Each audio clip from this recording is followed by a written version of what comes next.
Just when you think things can't get worse, just when you go, come on, what is the next thing that's going to happen in Britain that makes us look like a failed state? What is it going to be this time?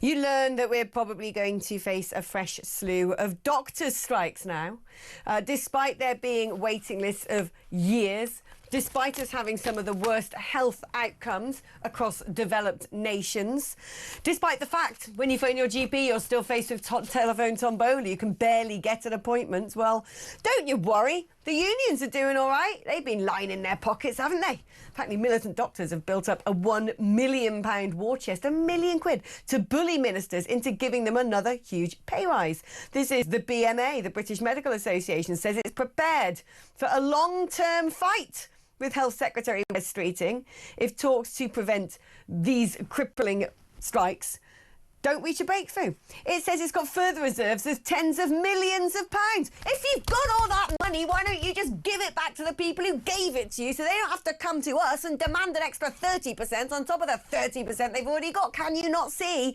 we're on our knees? Ugh. Let's speak now to Roy Lilley, former NHS Trust chairman. It makes me so angry when I learn quite how muddied up these unions are and the games that they're playing. Give us more money, give us more money. If you don't, we're going to terrorise you, we're going to go on strike.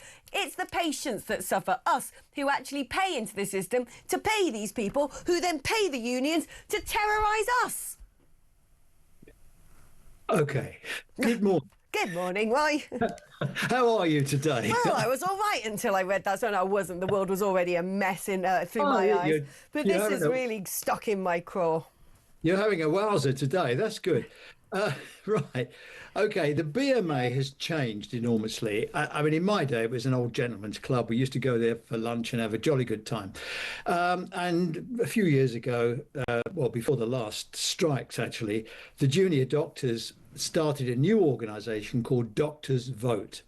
Now, these were younger junior doctors who were very radical, very left-wing, and using proper constitutional means, they took over effectively the junior doctors' committees of the BMA, rather like Momentum took over the Labour Party.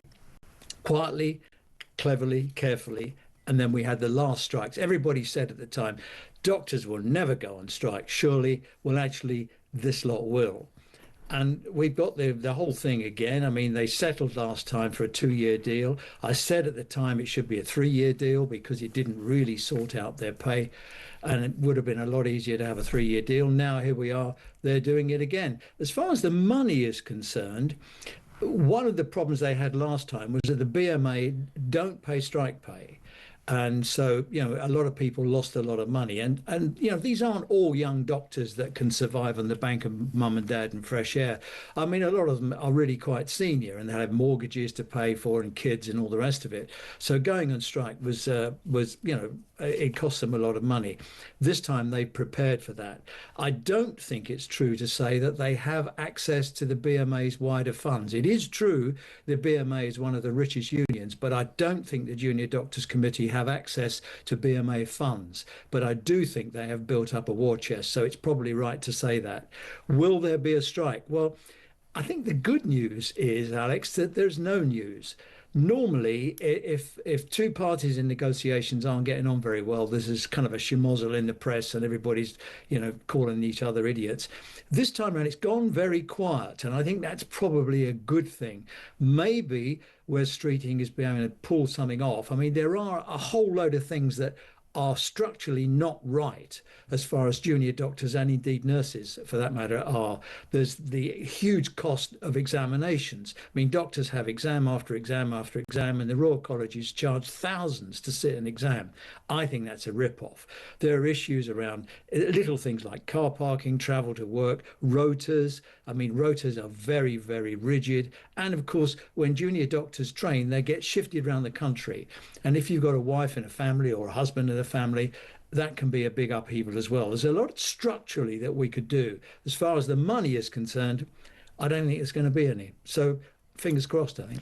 Well, there you go. You've calmed my nerves a little bit, Roy. Thank you ever so much. That's Roy Lilley, former NHS Trust chairman. Strike pay. I mean, if you go on strike, you don't get paid. I think it'd be utterly disgusting if these doctors went on strike, which means that people might actually die as a result of missing vital prognoses or vital scans, and they can still pay themselves while doing so.